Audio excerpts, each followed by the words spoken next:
Hey guys, welcome back to the Pageant Project. My next guest is Josie Nasekos, who is a graduate from Mississippi State University in 2023 with a Bachelor of Science in Environmental Economics.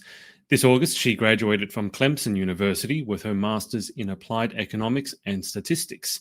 This past July, Josie competed as Miss Clinton Volunteer in the Miss Mississippi Volunteer Pageant and was first runner-up, giving her the opportunity to compete in the National Sweetheart Pageant as Miss Mississippi Sweetheart. With 20 years of ballet training, Josie is an avid dancer and loves the opportunity that pageantry gives her to continue performing. She is also passionate about the environment and has provided education, volunteer, and recycling opportunities to thousands of Mississippians through her S.E.R.V.E initiative, Earth Empowered. Well, Josie, nice to see you. Welcome to the show. How are you? Thank you. I'm doing great. And how are you? Doing very well. There was a lot of Mississippians. Oh, mm-hmm. It's like a tongue twister. It's easy for you. For me, I got to get through this without stuttering.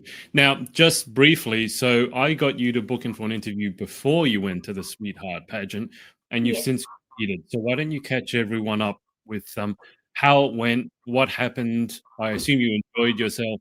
Catch us up. of course. So I had about 2 months in between Miss Mississippi Volunteer and then the National Sweetheart Pageant. For those who don't know, the National Sweetheart Pageant is in collaboration with Miss Volunteer America. So typically, the first runner ups from each state pageant go and compete at their own national pageant, which is the Sweetheart Pageant. So I had the wonderful opportunity to go to Hoopeston, Illinois, just Labor Day weekend, a little over a week ago, and compete with girls from across the nation. And I was blessed and privileged enough to come in as third runner up. And our new Miss National Sweetheart, Anna Catherine, is actually a classmate of mine from Mississippi State. So it's also super great to see her have that crowning moment as well. You describe what the National Sweetheart Pageant was like how many days, what segments of competition, because most people watching probably know about Miss Volunteer America, and I was there, so I got some idea. But obviously, I wasn't there at the Sweetheart Pageant. So, what was it like competing there? What were the days like? It was fantastic. So, day one, we were already rehearsing opening number, of course. We were there from the 26th until September 1st, but competition days were only the Saturday and Sunday, so the 30th and 31st of August. So we had about 4 days of just getting to have fun with the other girls, learning our production number. I was just mentioning before this that by the time Saturday rolled around, we'd kind of forgotten that we were supposed to be competing against one another because we were just having so much fun. The National Sweetheart Pageant takes place during the National Sweet Corn Festival in Hoopeston, Illinois. So we were doing lots of events with the fair, getting to visit farmers, just a whole jam-packed week of fun. National Sweet. I remember seeing this. I don't Mhm. know if you posted about it or someone else did, but it was National Sweet Corn Festival. So, what happens there? Does everyone just chow down on a bunch of corn? Yeah, kind of. we The National Sweet Corn Festival has been going on for decades, and they had started something called the National Miss Sweet Corn Pageant, which kind of evolved into the National Sweetheart Pageant, and then we started the collaboration with Miss Volunteer America in, I believe, 2022. So the festival, Hoopeston, Illinois, is a huge corn is basically a big part of their economy. So the National Sweet Corn Festival, there were lots of corn themed events, and we ate a lot of sweet corn. I can say it's really, really good. I don't think I'll be able to eat like grocery store bought corn in Mississippi anymore after that, but it's just a huge part of their economy. And the Sweet Corn Festival is a huge tradition. People come from all across Illinois and the Midwest to participate in it. So there was a lot going on the whole week besides the pageant. I'm glad to hear that you enjoy sweet corn. Otherwise, that might have been a difficult, a difficult time to endure. What's your favorite way of having or consuming corn? Are we on the cob with a bit of butter? Are we popcorn? If that's allowed, I don't know. That's sacrilegious to turn really nice corn into popcorn. Or what's your favorite way of having corn? I do like it fresh. I'm not very good at eating corn on the cob. I did while we were there, but I can't say that I'm a corn on the cob. Definitely off the cob for sure, Right. but with Why butter and why salt. Hmm. butter and yeah, that makes everything taste better, doesn't it? Yeah, Why don't you like it off the cob? Is there any particular reason you don't like the taste? You don't like it's just getting it hard. boiled Well, it before? tastes fantastic. I mean, it was so fresh. It was almost like eating like fruit, like a giant berry. But Yeah. it's just hard for me to eat.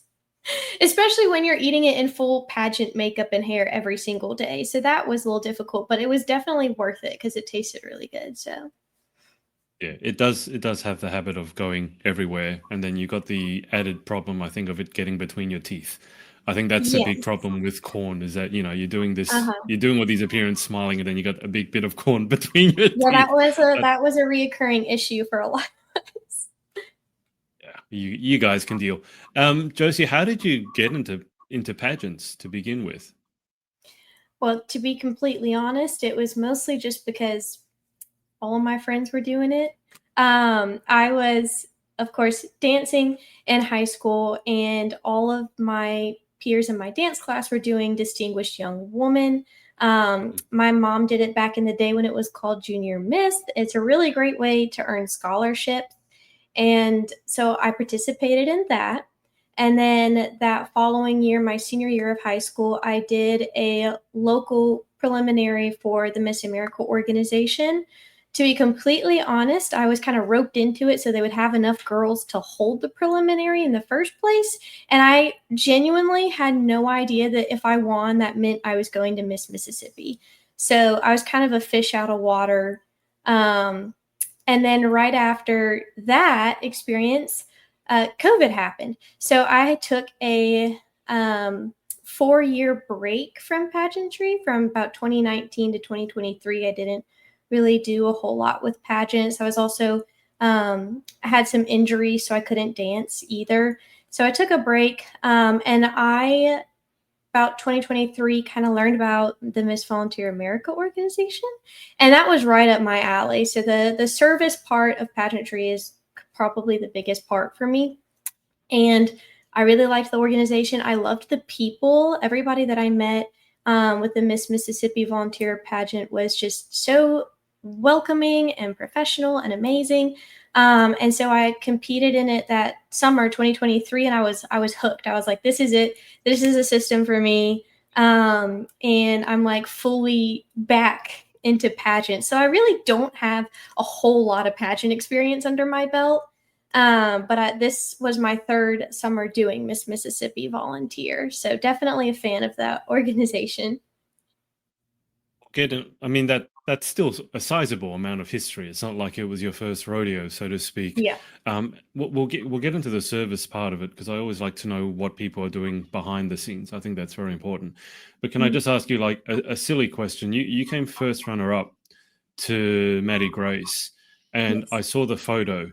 Am I right in saying there's somewhat of a height difference between the two of you? Yes, yes, there is quite a big one.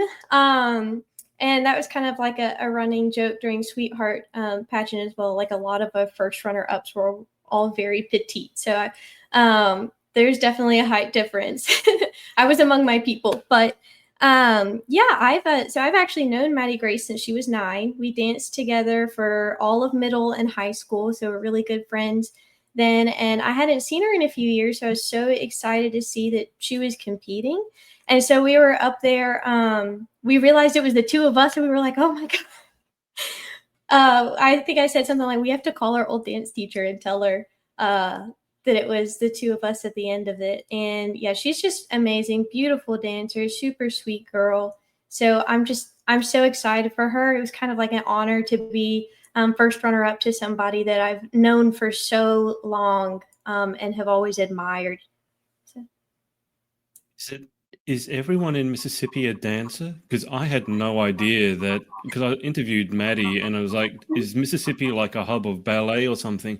And then your first run up, you're a dancer as well. Is everyone in Mississippi a dancer?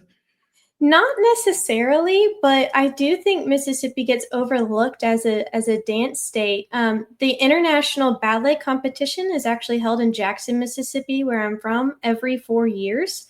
So it's rotated between like Shanghai and Tokyo, and then Jackson, Mississippi. So we've even had dancers compete in the International Ballet Competition. My old dance teacher, when I was much younger, won the silver medal at the IBC, and we've had dancers go over to Russia and dance at the Mariinsky Theater. So Mississippi has a pretty growing performing arts community that I think gets overlooked a lot. A lot of the girls that me and Maddie Grace ended up dancing with in high school are professional ballerinas across the entire country today. So it gets overlooked. Not everybody in the pageant was dancing, but we did have a very strong group of dancers for the talent competition.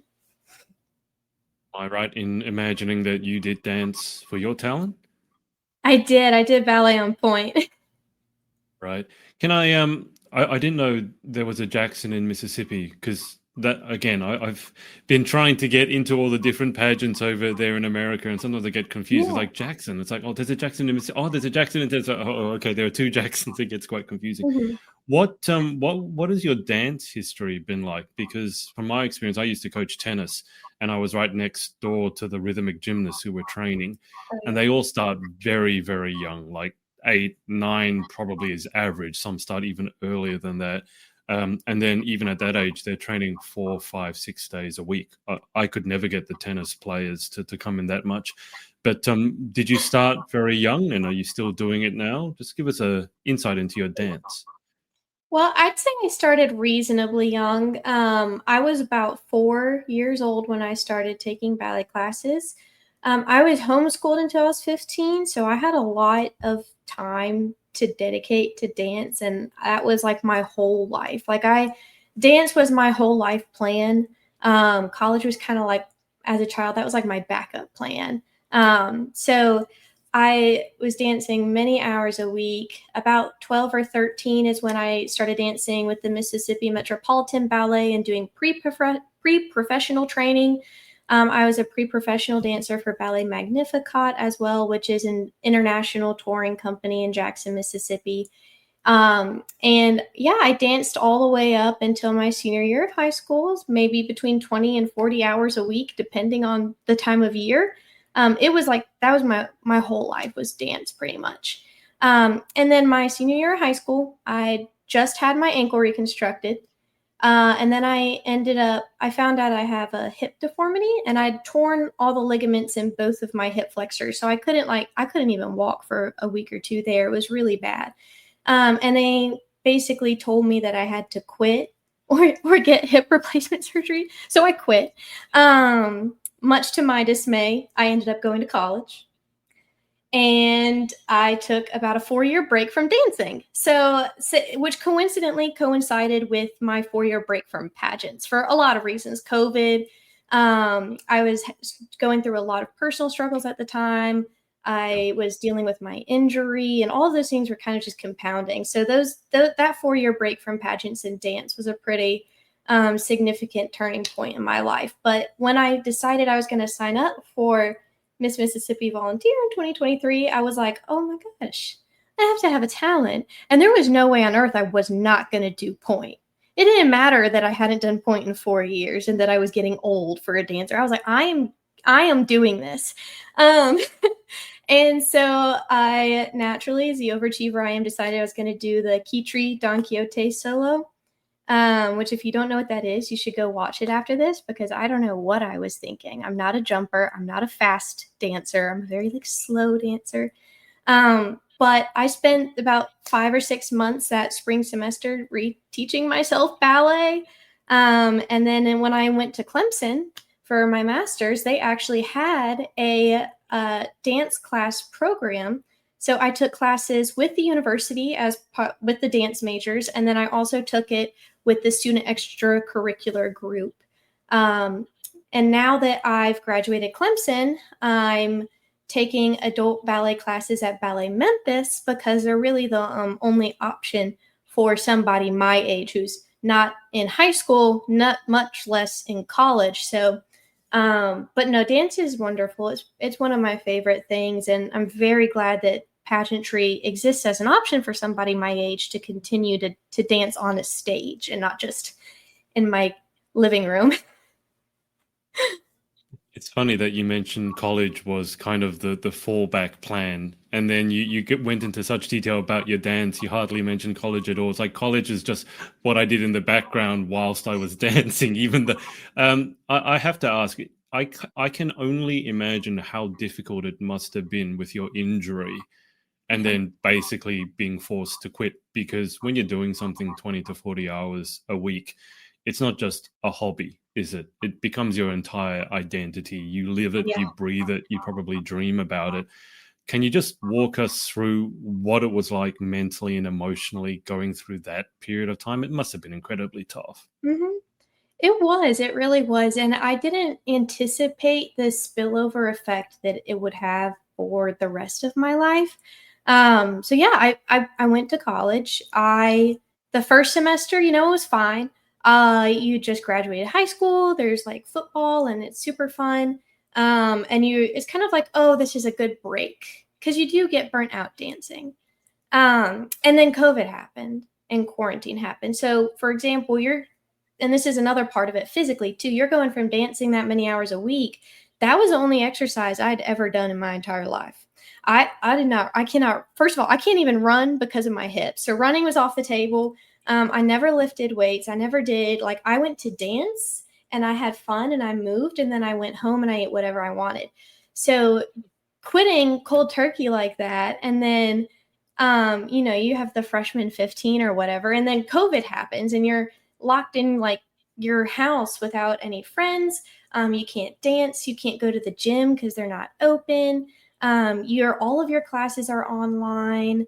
And you're just kind of like rotting, when people say like bed rotting, you're doing that for like 6 months. And yeah, I really like just kind of spiraled. Like I didn't want to go to school. When we finally started going back to in-person classes, I didn't go to class for a whole like semester. I was incredibly depressed. Dance had always been my coping mechanism. So whenever I was struggling with something in my personal life, I would go and I would dance, and I couldn't do that anymore. I didn't have a physical location to go to. It was COVID, and like the effect that not moving and Yeah. I struggled with a binge eating disorder for many years, especially my 4 years of my undergrad. I didn't have the energy to dance even in my own home. And so all of those things kind of compounded. I was incredibly anxious because I had all this energy that I couldn't expend. I was very depressed. My doctors were telling me, like, you need to get a grip on yourself because I was having a lot of really serious health issues. And then I failed multiple classes that semester and had to apply for like academic forgiveness. So I had to play catch up my senior year.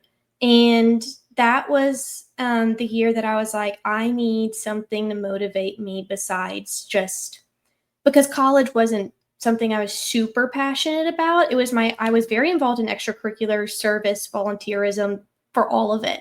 But the classes themselves were not something I was motivated to do. So I am lucky. I know all of that's crazy because I graduated top of my class at my undergrad and top of my class in my master's. And I did not care about about either of them because I was like, they'd be like, why are you taking a freshman level dance class and you're 24? And I was like, shh, don't question it. So dancing was really something that when I got to Clemson and I was able to start doing it multiple times a week again, really just healed my relationship with my body. It allowed me to quiet my mind. Having pageants as a motivator of I have to keep myself my skill level up was Yeah. super helpful for me. And that kind of spilled over again into school. It's like I now have expressed my energy elsewhere and I can calmly sit, like we talking about being ADHD, I can calmly sit down now and, do my homework. So, or, write your thesis. So I'm just, dance really is an important part of my life. I don't think I'll ever stop doing it. I don't know if there's an age limit on adult ballet classes at Ballet Memphis, but I'm sure they'll be seeing me for many, many years to come. I can't quite fathom how you went from applying for academic forgiveness, which is a horrible term. It's Don't like even get me started. repent, get down on your knees and repent. Thou who's sinned. And then you graduated first, like top of your. How did that? Did you get a sudden burst of motivation? Was it because you Oh started yeah. dancing again? Like what happened? Oh yeah. I skated by on pure memorization the first 2 years. You know, you have asynchronous online classes. So I had really good grades until my junior year. And then I failed like 3 or 4 classes. And they were all classes that were required to graduate and to take classes the next year. So I luckily had the best advisor on the planet. He was my advisor all 4 years, and he was the dean at my college for my master's program. And he really sympathized with like all of the things I had going on in my personal life. And we put together a plan. I retook some classes. I had to take extra classes to sub in for the ones. I got to take a lot of classes that were technically prerequisites as co-requisites. So taking classes instead of one at a time, all at the same time. And I was like, because I've always been very an ADHD perfectionist, which is a really not fun thing to be sometimes. And I was like, there is no way that I'm not finishing this out strong. And so that last year was just a lot of work, a lot of please forgive these giant F's on my transcript. And you have enough community service. I was in student government. I was involved. I clearly had put a lot of hard work into it, and like I had a lot of extenuating circumstances. So I was able to retake classes, get A's in those, and then request them to replace my F's. And then when I got into my master's program, I was like, I'm not doing that again. We're doing it right the first time. So, and yeah, it's really just, I do love to learn. I just get kind of like bored in class sometimes. So when I was struggling and my mind was elsewhere and it was already boring to me, I was just kind of checked out. But I think I've got a pretty good grip on it now. Ask you for some advice, and as someone who also has ADHD, I got diagnosed last year. It's weird because your journey through college, university is eerily similar to mine. I coasted by at first because it was just memorization, and a lot of it was, hangovers from high school. It's like I already knew it, and it was very easy. But then when it came to studying new stuff, I found it very boring because no one Mhm. explained to me why I should want to learn this stuff. And then I got my first fail, and that's not something I do. I don't get Yeah. fails. And so when I saw that, Mhm. I actually got really angry. I tried arguing that it wasn't a fail. I tried arguing that the lecturer hadn't taught us this stuff anyway. Um, and then that lit a fire underneath me. And then I finished really strong as you did. There was, and by that stage, I was very motivated, but it was also because it was a project atmosphere sort of at the end. It wasn't like classes. It was, here's Yeah. a problem, go solve it. Which for someone like me, and I don't know if it's the same for you, it's much better for the ADHD brain to say, here's a problem, you find the way to solve it, rather than saying, you need to learn this, and then sit an exam. And I'm like, I can't even pay attention to you. You've bored me to Absolutely. death already. What tips, or what did you find worked for your ADHD brain? Because I think a lot of people are getting diagnosed with it, particularly young women. I think it was underdiagnosed because they confuse Mhm. it with, oh, she's a daydream. It's like, no, there's something going on. What has worked for you? Because you went from academic forgiveness to top of the class. I mean, was it just you got angry and that motivated you, or was there something else? Oh, it is partly a little bit motivated by spite, um, which is fine if it motivates you and it doesn't hurt anybody else, all good and dandy. But also like I was also late diagnosed. I didn't know that I was ADHD. I just kind of thought there was something wrong with me. Um, and I think I was 20. It was during COVID, and um, that was really a huge thing for me. And to be completely honest, I did therapy for many years, and it did not really work for me until I was already in a good headspace. Like I was just too checked out to pay attention even during therapy or take it seriously until I'd already kind of healed myself a little bit.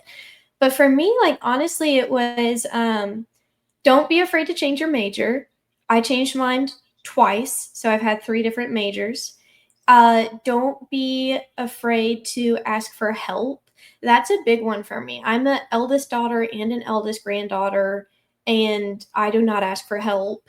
And so that, like, I didn't ask for help until after I'd already failed like 3 classes. And I went to my advisor, and he was like, I didn't even know you were failing it because I never checked because you'd already always made A's. And I was like, sorry. And then I was like, I'm gonna like, you just have to be okay humbling yourself and asking for help. And it's okay to like, because I never put accommodations on my academic record because I didn't learn until really late and I didn't think I needed them. But you can still go to your advisors and ask for help.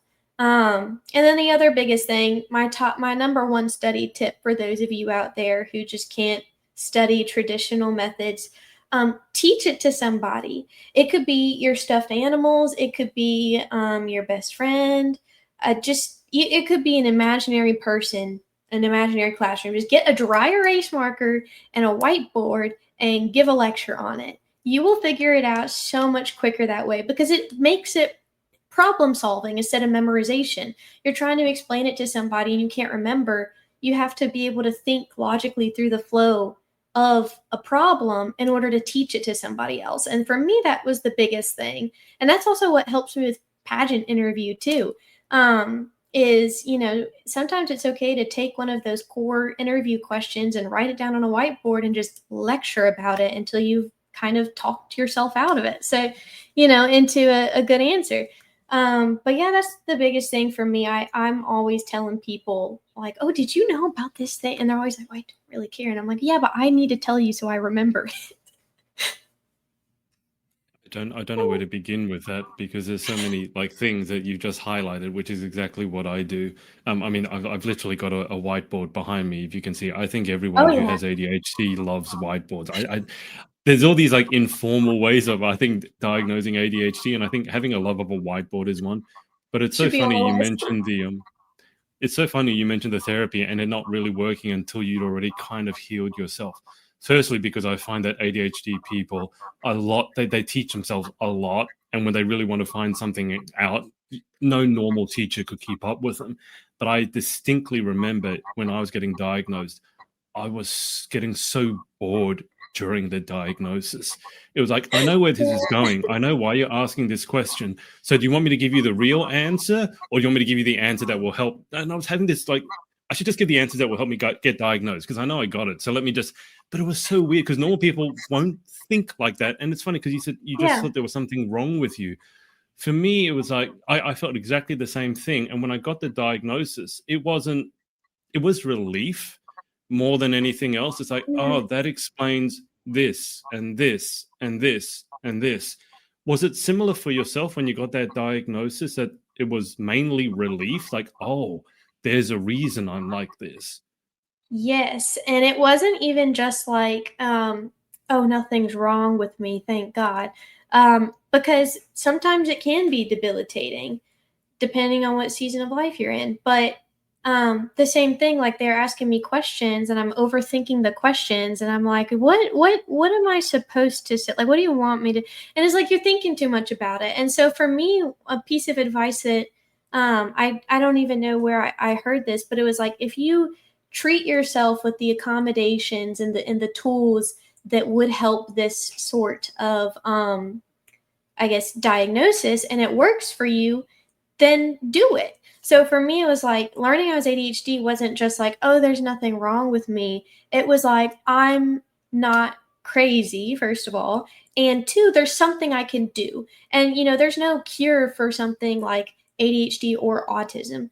But if you incorporate those coping mechanisms into your life and they help you, it really gets easier. And it's like people want to like snap their fingers and be perfectly functional the next day. And that's not what happens. It took me 6 years to go from being like, I think that there's something going on, to getting a diagnosis, to dealing with having been diagnosed, to figuring everything out, and then being able to be like, this is how I am able to incorporate routine into my life in a way that makes me productive. So very similar experience. But yeah, it was just a lot of relief, and then something that you can incorporate to make your own life a little easier.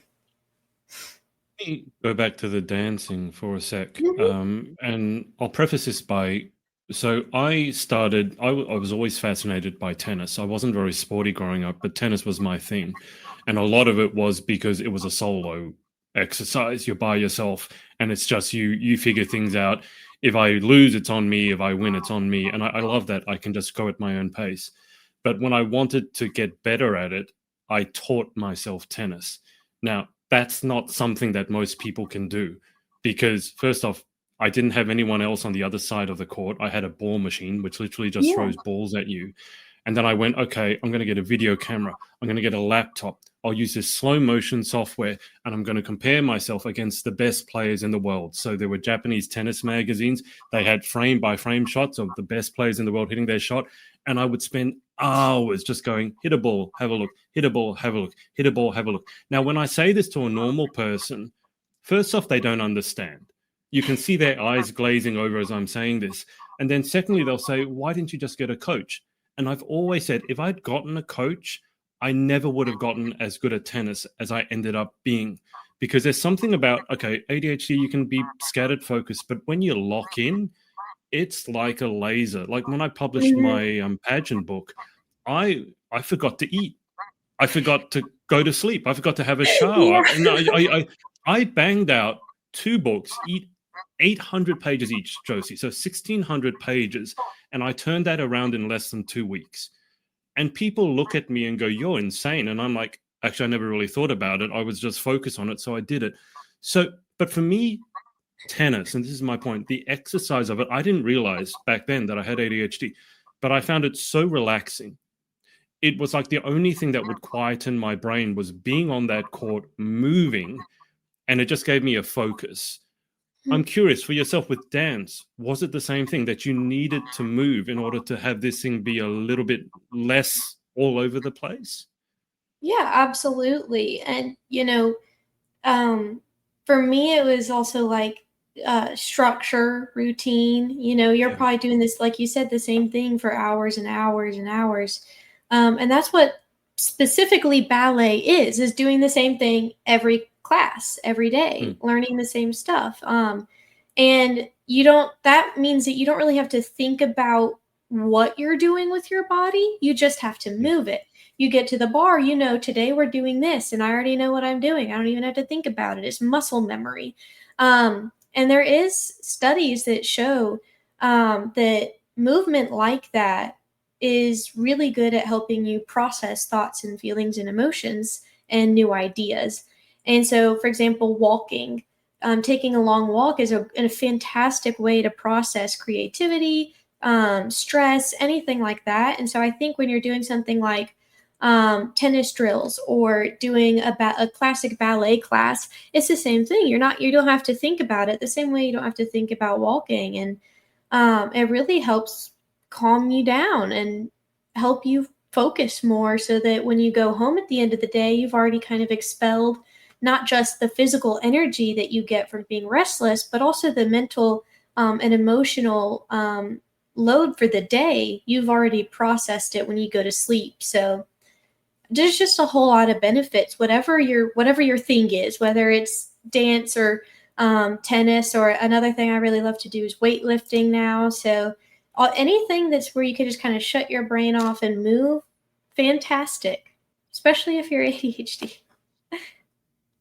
It's you segued nicely on to the weightlifting for me because you mentioned that previously you'd never done anything except dance. That was your entire exercise. But then I've seen, I've stalked you on Instagram and I've clearly seen, some of the guns shot. And I think you got bigger guns than I do. I'm somewhat jealous. But it was so funny because the only other thing that I ever found that helped me focus was weightlifting. And I did Mhm. Olympic weightlifting when CrossFit was a thing. Oh, And okay, I yeah. loved, I never thought, oh, yeah, because growing up, Asian, nerdy childhood, you're like, oh, the people in the gym, they're meatheads, they're dumb or whatever.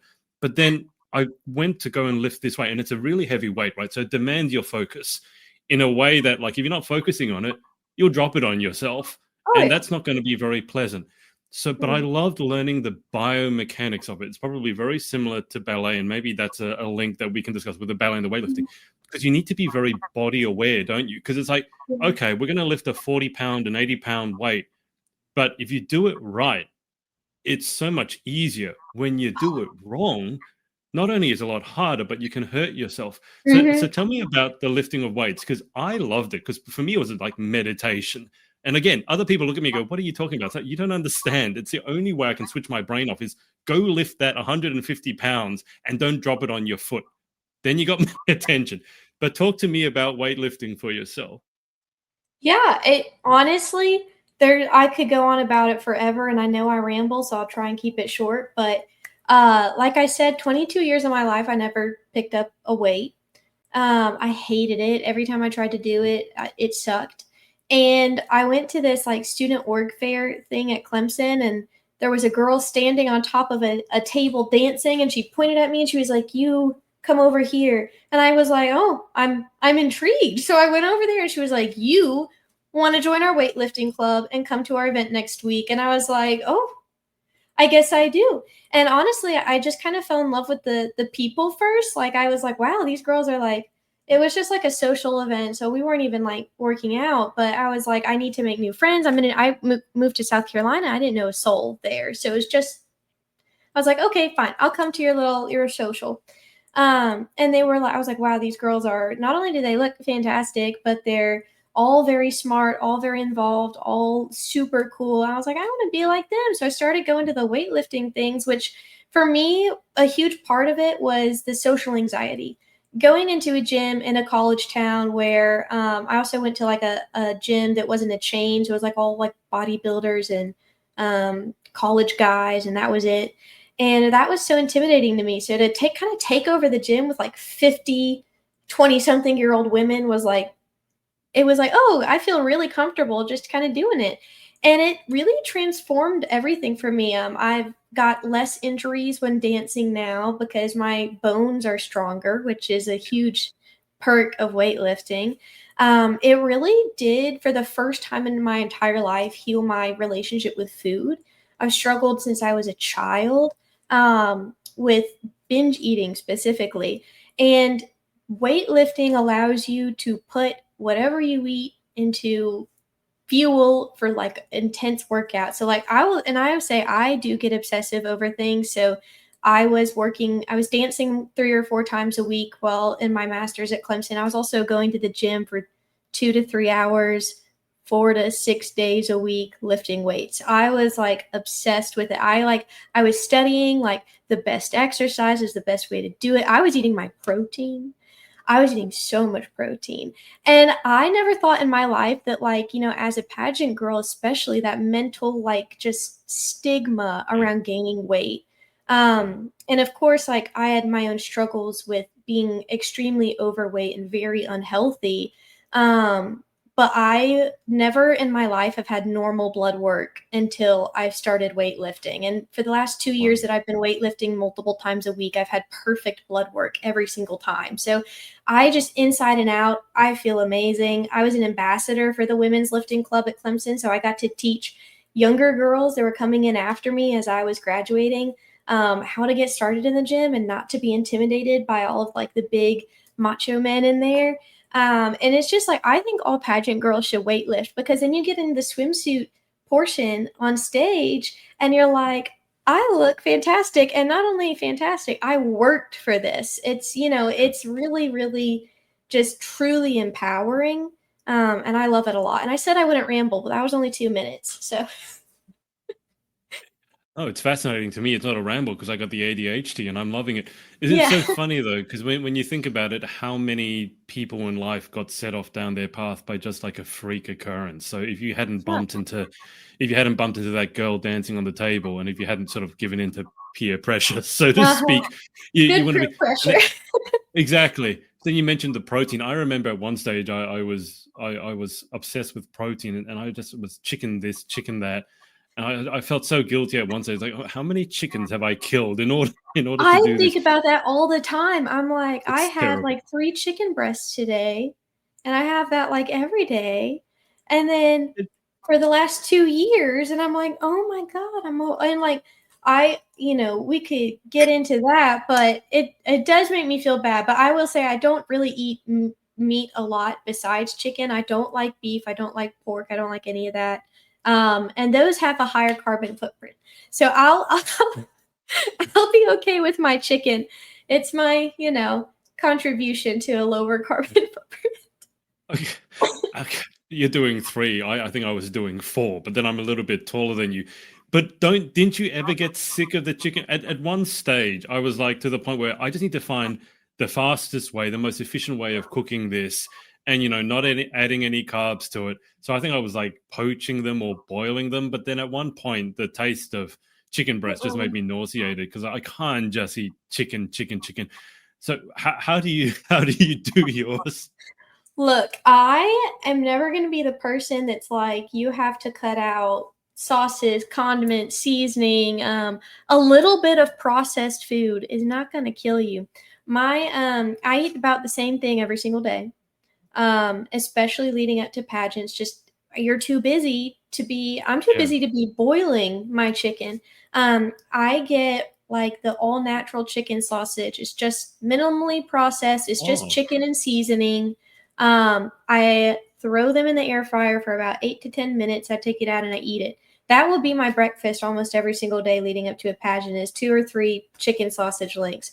For dinner, I'll put 2 or 3 chicken sausage links in the air fryer, chop it up, boil some frozen vegetables, and you've got veggies and chicken. It's seasoned. It tastes great. 0 effort, essentially. So I'm not opposed to like protein snacks. I like my protein bars. I like my protein chips. I don't like protein powder because that's too much work. You have to like blend it and then you have to wash it. And if the protein bar tastes like chocolate and it has 20 grams of protein in it, I will be eating it. And I have not had any issues with that so far. So Between the two of us, I wonder how many chickens we've killed. I'm feeling slightly I'm a little guilty worried about that. because I used to have chickens, and that made me feel even worse. It's like I've got chickens, their eggs are great, by the way, but it's like, oh, Yeah. and I'm eating chicken breasts and eating chicken sausages, and there my chicken is. I was like, I felt terrible about it. Tell me about the weightlifting side of things. Like what exercise or what particular lift like surprised you? What's your favorite? Is there one you hated? I mean, for me, my obsession was the pull-ups and then learning to do a muscle up. I never quite got to that stage. At that point, it was CrossFit. We were doing kipping pull-ups, but that's using like your body weight to help you over the bar. But just like strict pull-ups was always like an obsession for me. But I'm just curious for you, were there any particular exercises in the gym that you went, I have to master this one? Yes. Honestly, the biggest surprise for me was that I hate leg day and I love arms. A lot of girls it's the opposite, and I wish it was the opposite. Because I will go real heavy on the arm days. But I have tachycardia, I pass out a lot, and the leg days just take it out of me. I just cannot do it. I tried to do like the RDLs, the Romanian deadlifts, and everybody's like, you gotta do those. Those are real good for you. They make you look fantastic. I've never figured them out. I've done it every which way on the entire planet. I have never felt it where I'm supposed to feel it once, so I don't do them. If it doesn't work for you, don't do it. I love my hip thrusts. One of my biggest things is that I'm really proud of this because I can deadlift and hip thrust more than I weighed at my heaviest weight when I was like pre-diabetic and couldn't walk for 15 minutes straight on a treadmill without passing out. And so I'm like, I can deadlift my old version of myself with my new better version of myself that has worked really hard. And so it feels like I'm like, oh, I've taken control of my life. So the deadlifts that I don't know, I don't do them a whole lot, but every time I do them, it just feels like this moment for me of like, oh my God, or like I could deadlift my dad with how much this weighs. So That for me, like that one, that particular lift is one of the ones for me where it's not really about the aesthetic of it or Yeah. growing muscle. It's just kind of like I like to see how much I can lift with the deadlifts and the hip thrusts particularly. They're and I always feel fantastic after I do them. But they really kind of, those full body lifts kind of take it out of you. So How you just casually mentioned that you have tachycardia and you pass out a lot. That sounds yeah. somewhat inconvenient. I mean, it's not a daily occurrence, I hope. No, mine is relatively mild. I had to wear a heart monitor for 3 months last semester because I was passing out at the gym doing very minimal exercise. Right. My sitting heart rate when I went to the cardiologist after sitting in the waiting room for 30 minutes was 115 resting heart rate. So I'm usually around 100, if not higher. Wow. Okay. And my cardiologist was like, eat 3 times the daily recommended sodium intake. And so I started doing that, and it's completely changed my life. So I know, like, sometimes salt gets demonized, but it's really, really amazing because I've ended up in the ER from not having had enough sodium and passing out and being too dehydrated from it. So, it is inconvenient, but now that I've actually, like I said, taking steps, asking for help, I was like, for years, I was like, I don't know why, I just randomly, like, every few months, I'll pass out fully, like really bad. And I was like, oh, don't know what that's about. And then I went to the cardiologist, and he was like, how long has this been going on for? And I'd be like, I Yeah. don't know, like a decade. He was like, you need to start drinking water and eating sodium. And so yeah, especially during the pageants, I'll chug 1,000 milligrams of sodium in the morning just so I can get a kickstart on my day and keep my blood pressure up. So, but yeah. I think you might have given, ironically, your cardiologist a heart attack when you said that this has been going on for 10 years, because you do realize that's not normal. I just had I this thought it image. was. I, Josie, people aren't just, are you what randomly, who are you Well, around that people are just randomly I'm passing out? Well, yes, I went to the ER for it multiple times over those, like, especially the last 5 years. And every time I think I have like 6 official anxiety diagnoses now because every time I went to the urgent care or the ER for it, they'd be like, there's nothing wrong with you. You just have anxiety. You're a girl. You'll grow out of it. And I, for the first time, I finally had someone at an urgent care refer me to an actual cardiologist. And then I wore the actual heart monitor. And he was like, your heart is definitely above, at like significantly above average, resting and when exercising. And you need to do these things for it. And I was like, and I was like, I knew because in my head, I was like, I know that I'm not really Yeah. like I can get anxious, but I know that I don't have like crippling anxiety. I especially after the ADHD diagnosis. So every time I went to the ER and they told me I had anxiety, I was like, okay, I guess so. So the message there: keep advocating for yourself. If you have something going on and you know there's something wrong, advocate for yourself, especially at the doctor. So. It's so weird because I recently just interviewed another pageant contestant who also has ADHD, and she had to advocate for herself to finally get a diagnosis of polycystic ovary syndrome.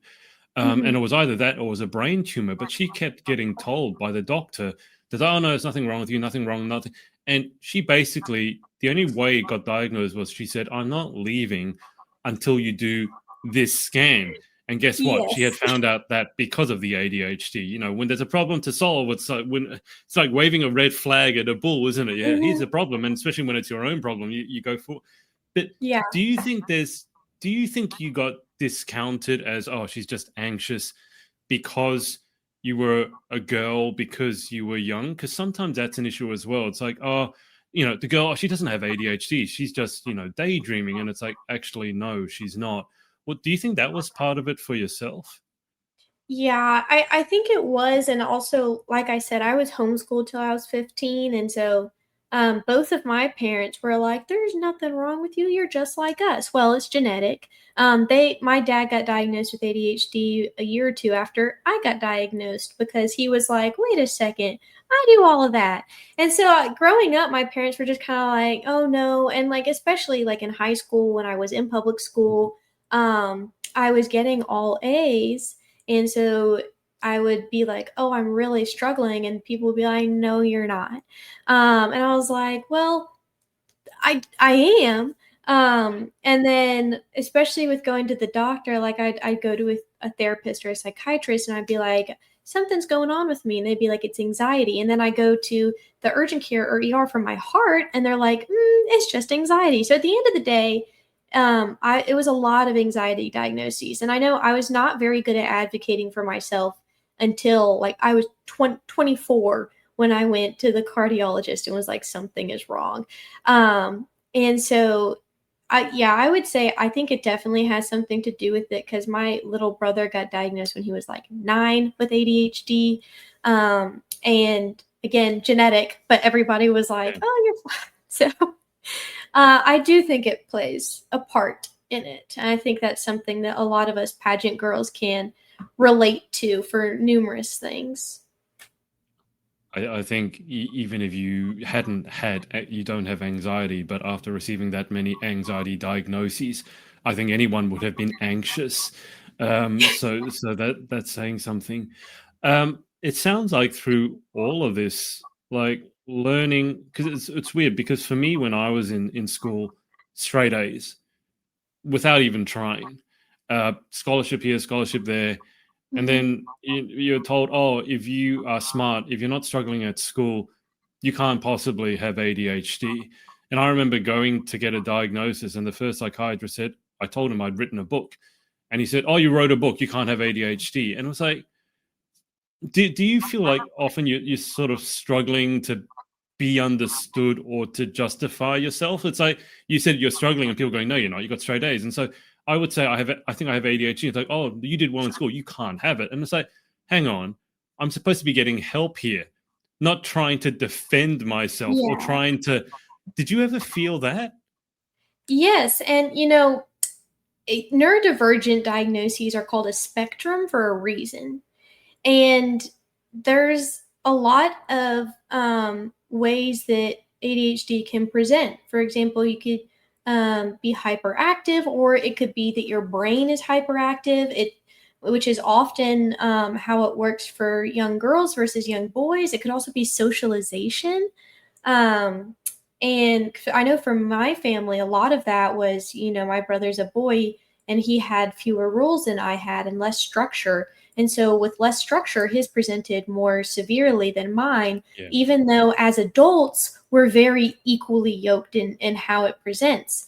But, I spent the last year and a half working with individuals with disabilities at the Shepherd Hotel in Clemson. And I can tell you, like, even there, like, with autism, with Down syndrome, with ADHD, all of the people that I worked with, there was an entire true range of spectrum of abilities and needs. And, and a lot of the times, what I noticed was that there were coping mechanisms and accommodations that would help someone on either end of the spectrum.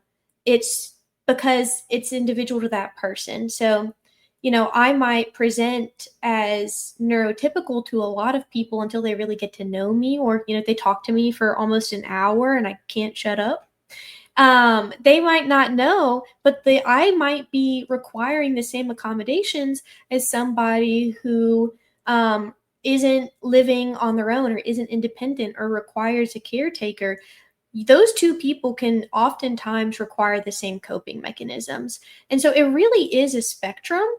And there's a lot of different ways that it presents. There's a lot of different things that help people on either end of the spectrum. And for neurotypical people, they don't often have to think about that. And so they might not notice. But that's something that I noticed based on my own experience, but also working with people who have very differing special abilities. It really just Yeah. depends. Yeah. I think that the coping mechanisms is something worth just mentioning and stressing because, for example, stereotypically people will say, oh, if you turn up on time, you can't have ADHD. Then what they don't realize is that because I'm so terrified of being late, because I think that's very rude and that would be very shameful, that I chronically turn up 15 minutes early to everything. And I have 5 alarms set to remind me to get to that thing early because God forbid I'm late and I don't want to let anyone else down because, the rejection sensitivity disorder thing kicks in. Yes. And again, this is all stuff I found out afterwards. I'm like, oh, that's why.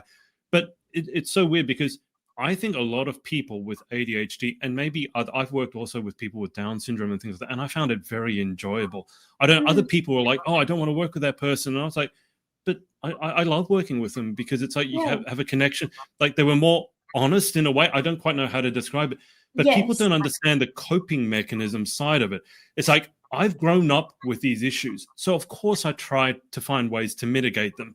And Yeah. maybe if I've been doing it for 10 years and I'm an overachiever on top, maybe I've come up with really good coping mechanisms and you're just too blind to see that it's a coping mechanism that's masking the symptom underneath. Yeah. And I get a bit agitated when I talk about it. It's like I often feel that people just look surface level and they go, no, you got it. No, you don't got it. And I'm like, hang on. What? Back up a sec. See what they're doing? That's a coping mechanism. So Yeah. I'm just curious for you. I can see you nodding along. But, and I'll have, you talk about an hour. I will have a dinner with someone. I got kicked out of a restaurant once because we had a 6 hour dinner because I was just talking. That has happened to me before too. Yeah. Trust me. I mean, it wasn't like I was drunk or rowdy. It's like, oh, we're closing up. It's like, what's the time? Oh, it's 1 a.m. What time did we get here? 6 p.m. It's like, oh, have we had There's dinner yet? never enough time in the day. There's never enough time in the day for all the things I want to do and all the things I want to say. It's a weird sort of, and you find your own little community. I think when you get the diagnosis and then you find other Yeah. people who are weird, but weird like you, and it feels like you found an extended family. Have you found that at all? Yes, and honestly, like a huge part of that was working with people who were part of the Clemson Life program for students who had disabilities, because at the end of the day, it's like I could relax around them and I didn't have to mask, and Yeah. I felt like I could. It was a customer service role. You're in a hotel. You're masking 24/7. And so it was really great to work at a hotel where half of the staff is not masking and doesn't um, think about masking and just kind of Yeah. gets to be authentically themselves. And that was really an opportunity for me to become more comfortable in myself. And I formed real connections with those employees that might have been on the other end of the spectrum from me, but we had stuff in common. And Yeah. so it was just a really special experience and something that now when I'm out and like I meet new people, I can almost like not 100% tell, but I can at least tell if they're going to be understanding of me when I'm not masking or not, which is a very helpful skill that I've learned to develop over the last, 24 years of my life. When tell me more about this place you were working in Clemson because I remember seeing that on your socials and I think you've stopped working there now, right? You've moved on, but it looked like a Mhm. very special place to work. Tell me more about it. Yeah, of course. The Shepherd Hotel, there's only one of it. It opened up about 3 years ago in Clemson, and it's partnered with the Clemson Life program. So that's one of the best programs in the entire nation for students with intellectual disabilities. And a third of the staff has either a physical or developmental disability, but I'd say about half of us had, at least ADHD. Yeah. It was a very welcoming community. The staff were our staff. We called them special ability team members. They're paid exactly the same as everybody else, whether or not they're a Clemson Life student. They have the same job roles and responsibilities and the same expectations. And so, one thing I got to do was train individuals with developmental disorders to work at the front office, making reservations, answering phone calls, um, giving customer service to guests. And really, the goal of the program is to show people that you can have a successful business while hiring people with special abilities. And it was super cool because one of the employees there was on the Netflix show Love on the Spectrum, Tanner. And so I got to work with him, which was super cool. I didn't even know about it when I started working there, but he's just a ray of sunshine. And I found that we had a lot of similar qualities. And also just the hotel's extremely successful. We're ranked in the top 1% of hotels for all hotels with Expedia across the entire globe, and designated as an Expedia perfect somewhere hotel, just kind of a great getaway in the heart of Clemson, South Carolina. And so working there was fantastic. I really say when I tell people about it that it was the turning point for my life, where I am so grateful for that experience. It was not in the plan at all.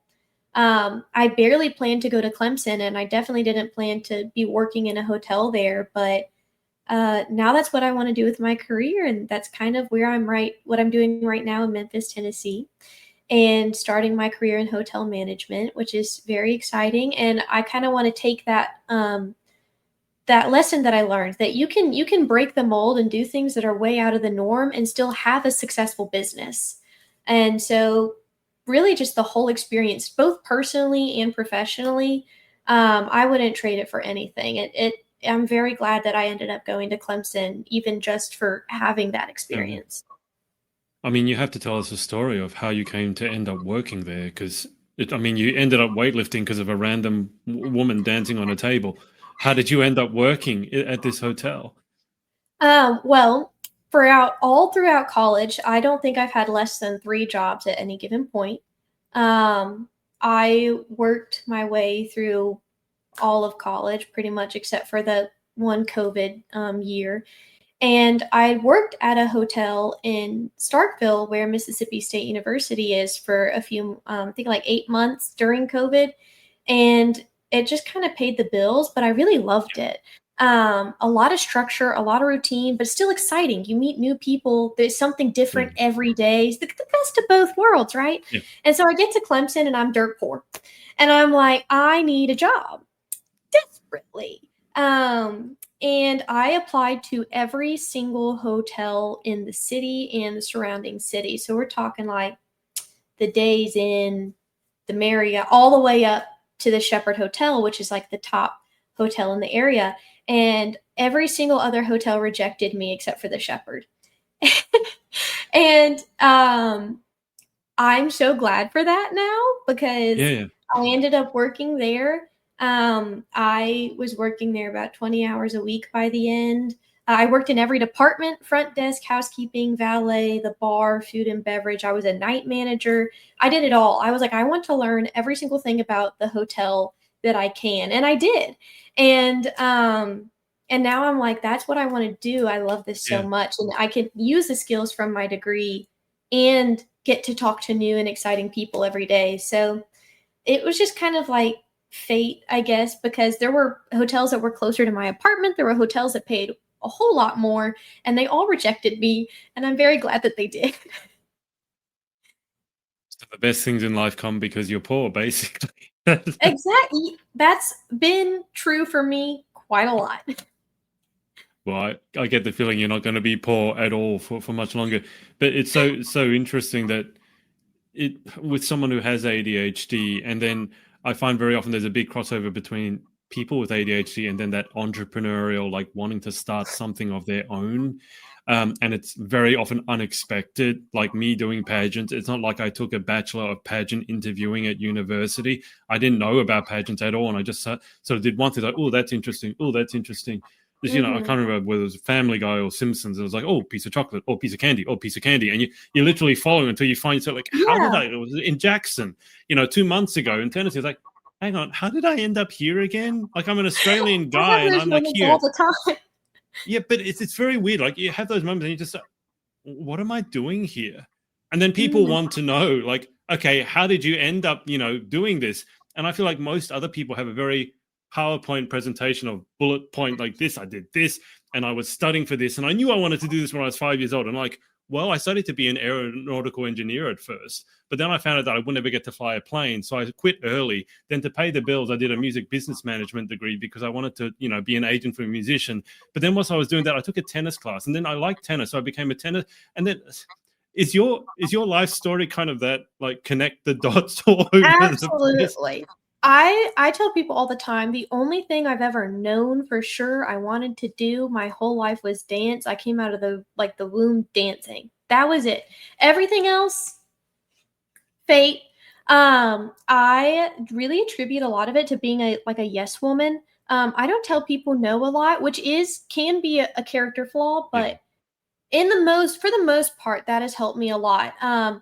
My S.E.R.V.E initiative, Earth Empowered, people will be like, what made you so passionate about sustainability? And other people that I've worked with, like, I know people who were born in India and had like these horrible floods or droughts, and that like impacted their family and made them have to like migrate. And that's why they wanted to do it. Or people whose entire home got washed away during Hurricane Katrina, which I remember Hurricane Katrina, but it was like, for me, it was like a blanket fort in the hallway for a few days without power. It was like exciting because I was 5 and I didn't know all the horrible things that were going on.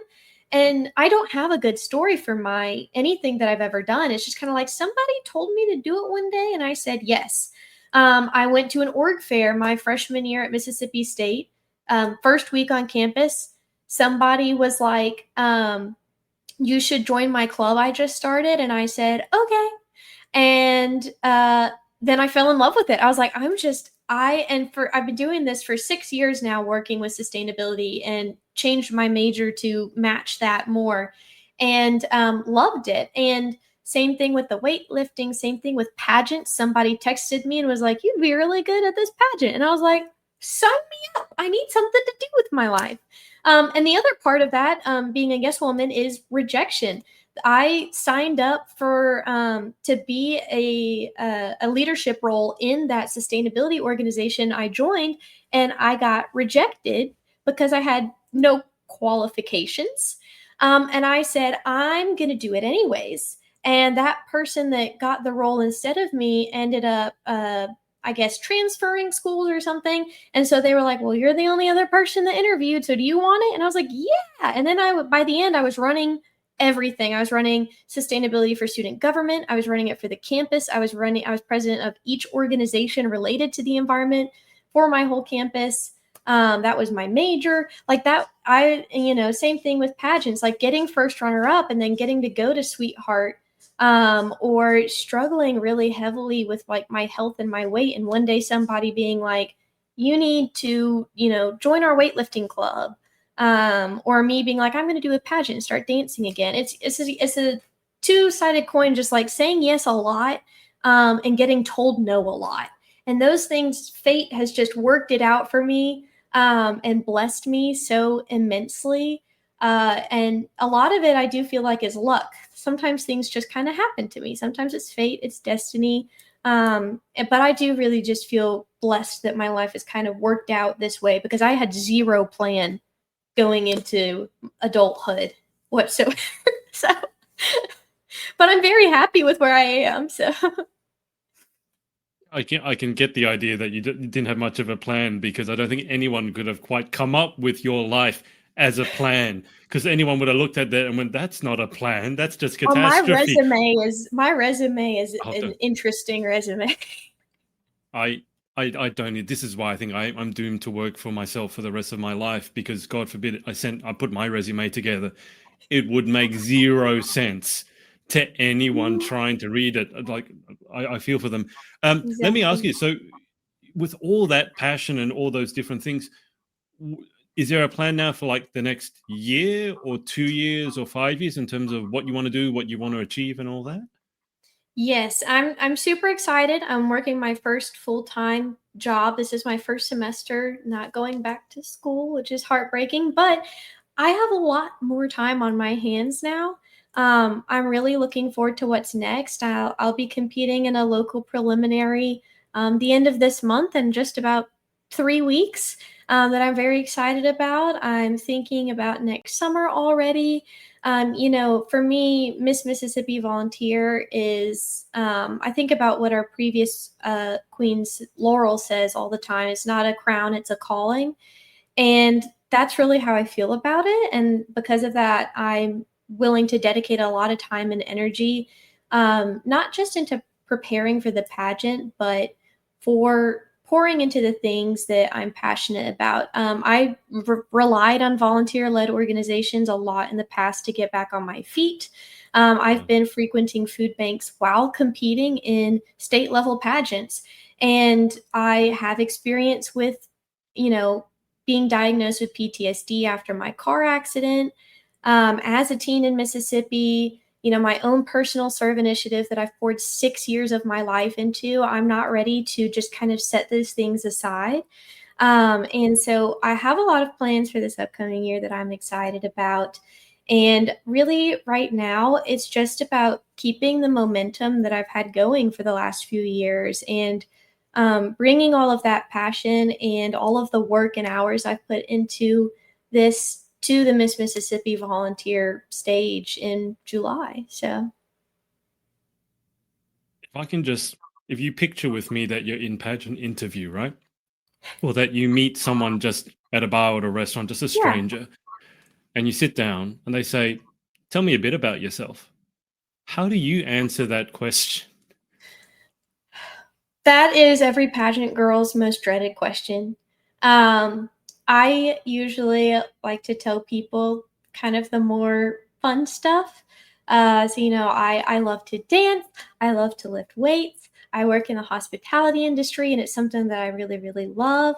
I have two of the world's cutest cats on the entire planet.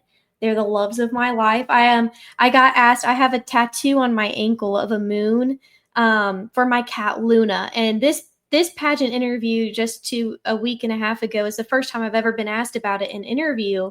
It was the very first question I got. I just have to know what your tattoo's for. And I was like, it's for my cats. And thank you for asking, because I don't ever get to talk about them, but they're a huge part of my life. I am like a crazy cat lady. But that's usually like my go-to. Like when people ask, like, what do you do? It's like, I love to dance. I love to move. I love to volunteer. I love my job, and I love my cat. So, I feel very blessed that that's all things that I get to say, because not a lot of people get to say that about their lives. You're better at this than I am, because I either have to give like a one sentence answer and then shut myself up, or Oh, once I yeah. start going, I don't stop talking for like 5 hours, and then I realize I forgot what question I was answering. That happens a lot, by the way. So I don't remember what the question was, but I'm still talking and having a great That's time my by biggest myself. interview flaw for sure. That's why I was asking. It's like, I don't know how you deal, because I can talk. The problem is shutting up. And when you do a Mhm. pageant interview and you've got like 2, 3, 5 minutes, whatever it is, like you say, tell me a bit about yourself. I'll be here for 5 hours. But Oh, you yeah. mentioned cats, and I need to ask this, because I've always loved cats, and my cat's upstairs sleeping right now as we speak. But the Oh. reason that I love cats, and I've had a dog and I've got no problem with dogs, but for me, cats are a perpetual enigma. Like you're trying to figure them out all the time, because people say cats are standoffish, they're independent. It's like, but no, cats are like a problem to solve, because each cat, I can't believe I'm talking about this, but here we go. Each cat is very different in what it likes. Some cats like Absolutely. being picked up. Some cats hate it. And for me, I'll go walking on the street, because I love going for long walks because of what you mentioned before. And I'll have cats. Literally, there was one cat the other day ran out from its house to come and see me and started rubbing against me, and then will roll on its back. And there's something about cats, I don't know, that hits differently for me. I find it very intriguing to interact with them, find out what they like, and then learn it. And is that why you love cats as well, or is there a different reason for it? That's definitely part of it. And don't get me wrong, I love dogs. I just, like I said, I'm poor and I have no time. I would, if I got a dog, I'd want to be able to really truly give it Yeah, what it needs. But my cats are some independent babies. Most of the time, they're also really clingy, but they don't like to admit it. And I think that is what's so cool about cats. I've never met two cats with the same personality exactly. ever. My cats are very particular. They're both incredibly spoiled and incredibly sweet. And the fun thing is that I've had my cat for 7 years now, and she still does things every now and then where I'm like, I have literally never seen you do that before. They're still surprising me, and it is fun. And I do credit like a lot of what got me through that really rough time in my undergrad was having something to come home to that was going to not only have the intelligence as an animal to recognize that I needed comfort, but also the pushiness of a cat to be like, I'm hungry, get out of bed, feed me. And it's like, as an ADHD person, sometimes getting out of bed is the hardest thing in the world. And having a cat that's literally tearing your hair out of your skull until you get out of bed is a great motivator. And so if you're ADHD and you're, lonely, or you're like, oh man, I've got the worst executive dysfunction, get a cat. You won't regret it. They're actually incredibly cheap. Just saying. I love this because I never really thought about it, like because of the executive dysfunction with ADHD. If you get a dog, obviously a dog needs to be walked, and if you don't do that, that's not going to be good. But also, dogs are very happy to do whatever you want. That's the thing. Yeah. It's like you come home, they're super excited to see you. You go and call its name, it's super excited. Cats have a bit more, I think, like independence in terms of that personality. Like sometimes they want to play, sometimes they don't. And if you get it wrong, you're going to know about it. Oh, But yeah. they're also very just last night my cat was sleeping there on the couch. He's very spoiled. He's sleeping on a leather couch underneath a heater because it was winter here in Australia. And he just wakes up out of his, I'm working on my book, and then suddenly over there he just starts yelling. And I don't know if there's he'll wake up from his sleep, yell a few times, and then just fall back to sleep. I don't know what happened there. It's like he woke up from a bad nightmare, yelled at me, and then went back to sleep. I that too.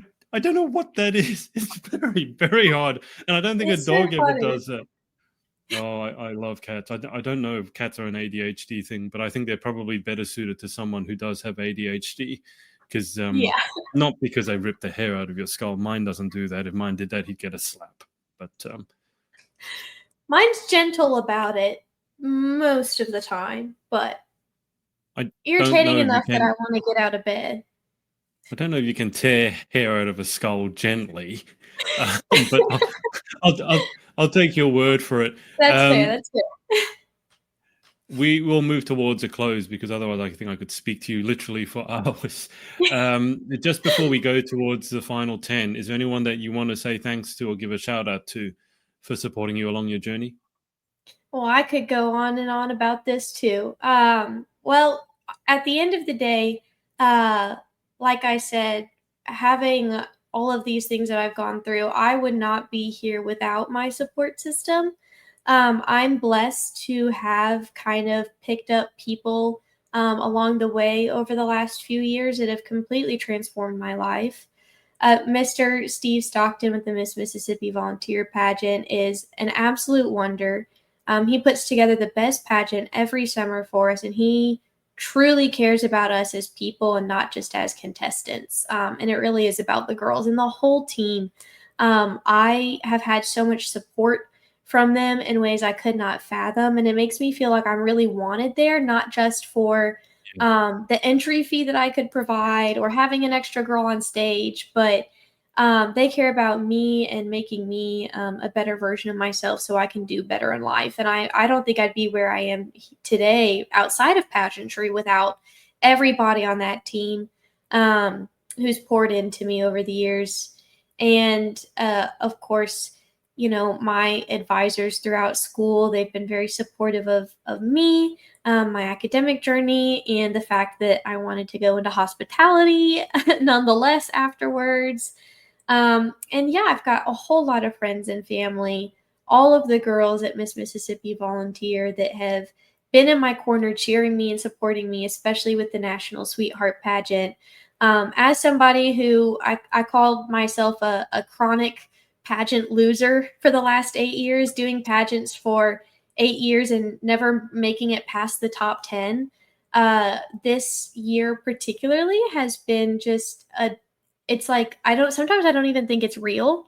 And so not only getting first runner up and then going to the National Sweetheart Pageant and being third runner up, but having all of those girls and like the Miss Mississippi Volunteer family in my corner has been just like amazing for me, because I've always been very independent. I rock things out on my own, do everything myself, and people have just poured into me this whole summer. So everybody involved with that organization, I'm eternally grateful to. And then, of course, my cats for keeping me sane throughout all of it. Are your cats there right now? They're actually outside the door trying to break it down. They got locked out for this because they would knock the camera over. But they're here in spirit. They're only about 10 feet away. I don't know what it is about. I mean, I love the fact what you said, and it sounds like you found another family. But I just going back to the cats thing, there's something about cats. They know when you're on like a call. They jump up on the table, and the tail is always right here, right in front of you all the time. Like he's never done it before, but the moment I need the video camera, he's here and the tail's there. I'm like, what are you? Absolutely. Anyway. They have a sixth sense for when you're doing something important. Do your cats push things off tables? Oh, yeah. Oh, yeah. A lot. Oh, dear. Let's go through these My whole apartment is cat-proofed, so it's okay. Heard of baby-proofing. I haven't heard of cat-proofing. Number one, what is your favorite word? I have two. I'm the worst at answering questions. I always have two answers for everything. I really like discombobulate. It's such a fun word. And then in a similar vein, necessitate. I throw necessitate or necessitates into conversation way too much. But yeah, I just like the way that they sound coming off the tongue. Wait, necessitate. Number two, what is your least favorite word? Oh, that's a hard one. I really like a lot of words. Oh, accommodate. And only because when I'm typing it, I know how to spell, I promise. But I spell accommodate wrong the first time, every time I type it out, and have to go back and correct it. And after like 5 years of typing it out quite frequently, especially in the hospitality industry, I still can't get it right. It's like one day I'll win over the word accommodate, but not now. So. Me, that word is diarrhea. It came up in a spelling test in school, and I got it wrong. And it's like the strangest word to spell. Anyway, number three, in life, what gets you excited? What turns you on? Challenges. Like I said, being motivated by spite, a lot of the times I like to prove people wrong. So definitely anything that's a challenge, like I said, anytime somebody tells me no, every time I get a no, I'm like, I'm going to work even harder now. It just gets me fired up. What turns you off? Oof. People who don't take things seriously, and I know I take things very seriously, and I don't mean like can't laugh or, but people who, we're doing something important, but their heart and soul's just not in it. For me, it's like, I'm a very all or nothing. Like, we are in this together. We're going to do great. Group projects, bane of my existence. Just because of that. People like, oh, I don't know. It doesn't really matter. I'm like, it does matter. This is all of our great. It's a principle of the thing. We put out good work. So. I hate group assignments because I always find I'm the one doing the work. Yeah. I hate. What sound or noise do you love? I really like snapping noises. Like, if you broke a chopstick, like you get the little to-go chopsticks and you can snap them, or a really good like piece of wood or a match. Good sound. What sound or noise do you hate? Nails on chalkboard in any way, like even chalk on a chalkboard, anything on a chalkboard, no. If you could have any superpower, what would you pick and why? Teleportation. I think that's been my answer to this question my whole life. My commute to work right now is between 45 minutes and an hour there, and then another 45 to an hour back. All of my whole last year, I was driving from Clemson, the 8 hours to Mississippi every other weekend for a whole semester, doing appearances, volunteering. If I could teleport around the country, around the world, oh, you best believe I would be jet setter. What job other than your own would you most like to attempt? Attempt. I I think I would probably want to do like personal training.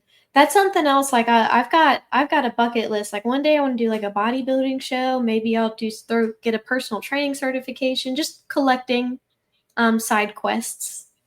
But I think that one, besides my own, and it would be so different than the job I have now. But I think it'd be really interesting.